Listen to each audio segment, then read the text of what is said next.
So first up, we have the fried liver attack in the Italian game. It goes like e4, e5, you get into the Italian game with bishop c4, now they play knight f6 and we play this move knight g5. Aiming to target this weak f7 square, just guarded by the king. And now black has a couple of options on how to respond to our attack. The main line goes like d5, but they can also play knight takes e4, or bishop to c5 the triaxial counterattack. But the main line is d5, stopping us from easily winning material here. So we capture. Now, I know the fried liver is considered, after they take us on d5, we sacrifice the knight on f7 with intentions of luring the king out and winning this knight. But the fried liver is basically already just knight g5. And the main line goes like knight f5, bishop b5 check, blocks, takes, and now we move the bishop away. So from the main line, white is up a pawn. But if black knows what they're doing, they aren't in any like serious trouble. Overall, this opening is a classic, and since it's a tier list for intermediate players, I'm gonna put the fried liver in well rated. Next up, the accelerated dragon. So the accelerated dragon goes like e4, c5, we play the old Sicilian. Already here, white doesn't have to play the move d4 and go for an open Sicilian. They can already go with the Rossolimo attack, which is somewhat annoying. It's d4, takes, and we play this move g6. I think if you get into this position, you should go for like the Sveshnikov, a very strong Sicilian. I like this, I never really played it, but I think it's very good. But if you play the move g6, you already allow c4, the Maroczy bind, which aims to stop any d5 pushes, and basically restricts the black pieces, so black doesn't have an easy time maneuvering around.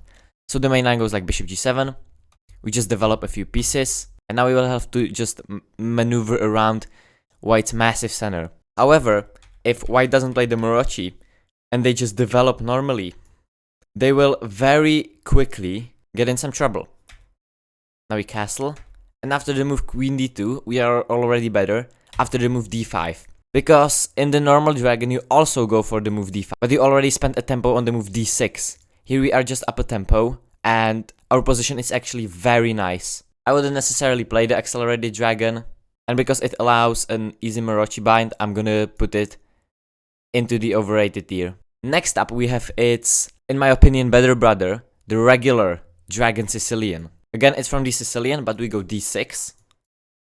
Boom, boom, and now we play knight f6, immediately challenging white center pawn.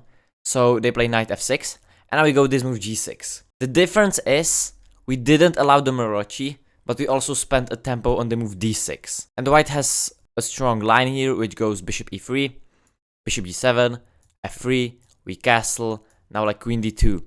This is the Yugoslav attack, but black has a very nice position from the opening. We never allowed a Maroczy, and if you know the dragon well, you are gonna have great success with this. So people play this, but I think it's a little bit slept on. So I'm putting it into the underrated tier. Now probably one of the most trickiest openings on this list is the Budapest gambit. So it starts after d4, we respond with knight f6, c4, and now instead of going for a Benoni or a Nimzo, we play the move e5. White captures us, which is the best move. Now we go knight g4. And this opening isn't very good if white just doesn't try to hang onto the extra pawn, because it's basically unmaintainable. So let's say white keeps just hanging on, now we go bishop b4 check. Let's say they just block, and now we play this move queen e7. If move f3 happens, we can just capture here actually, giving up this bishop, and around 40,000 players on Lichess fell for this smothered mate trick. So this opening is definitely trappy, but I just don't think it's that good. And people still play it a lot, so this is going straight into the overhyped tier. Now Levi Rosman's favorite, the Caro-kann defense. e4, c6, d4, d5. Now white can protect the pawn, they can play the fantasy, they can just push the pawn, or they can play the exchange variation. This opening is very easy to play, it's very easy to learn, it doesn't have that much theory, and it just does so well on the intermediate level. It's like the French defense if it was good. You don't block in your bishop, it's way easier to grasp. So the Caro-kann is probably the most solid, well-rated opening on this list, straight into the well-rated tier. Next up we have the close Sicilian. e4, c5, and now we don't want to deal with any of black's bullshit, so instead of knight f3, we go knight c3. And we can play a couple of things here, like f4 the Grand Prix, but the traditional closed Sicilian goes like g3, and say after g6, we slowly build up our pawns, castle, and play f4. So the computer doesn't like this that much, but just look at this. We are ready to break, we are ready to slowly play h3, g4 and just steamroll black on the king side. While black's best approach is to strike back on the queen side. So people always talk about the anti-Sicilians, but I never see the closed Sicilian mentioned that much. So the closed Sicilian is definitely something, so it's going into the underground tier. So the next two openings are going to be English and the Reti, because I kind of want to keep them together like the dragon and the accelerated dragon. So first, we will take a quick look at the English, which goes 1c4. And this opening is good, but if black knows what they are doing, let's say like this, I like this bishop b4 move early. Now we just continue developing. Let's say e3 and now c6. If black takes a good approach against the English, they can equalize very quickly and get some very easy counterplay. That there is a way better way to play the English. Way better way. Which is the Reti. Because you can play the English from the Reti, except black never really gets to play this move e5.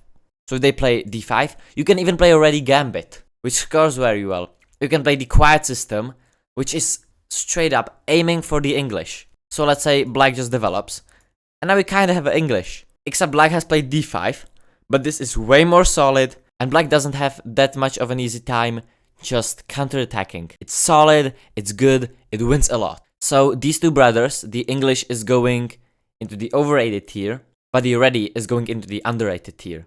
I never really see people playing the English through the Reti, and playing the English through the Reti is just better.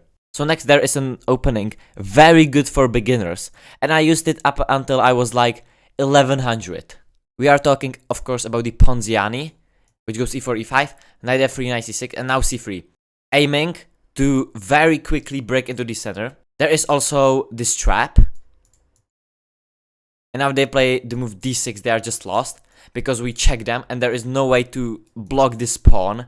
And so many people fall for this, especially at the lower level. But we are talking at least intermediate in this tier list.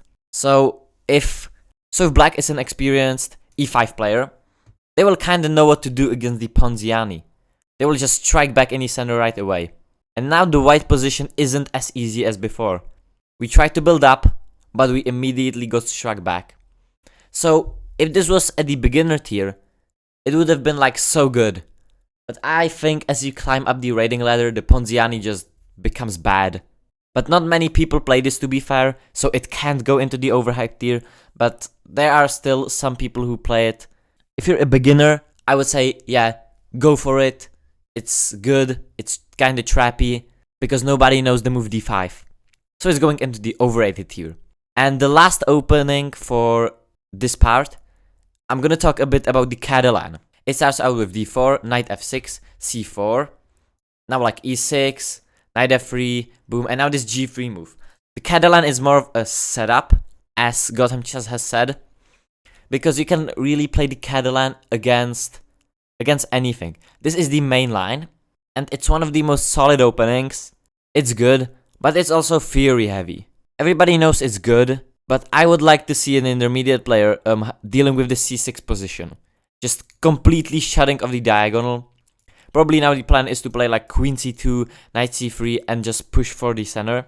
So yeah, it's a good opening, it's annoying. I have my own antidote to how to beat the Catalans when I face it. If you want to see that, let me know in the comments. There is not much to say about the Catalan. You get a strong bishop, you have a lot of ideas to push in the center, it has a high win rate. So if I was a d4 player, I would probably just spam the Catalans against basically everything, because it's kind of like a cheat code.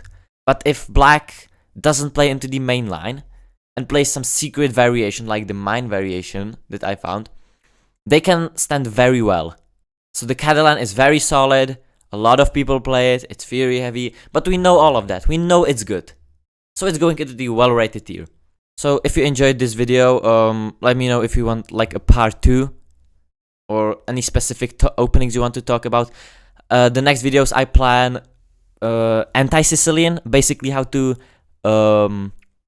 force the Marocci bind as white, basically always against the Sicilian. It works so well. And probably how to beat the Catalan, if anyone wants to see that. So yeah, bye.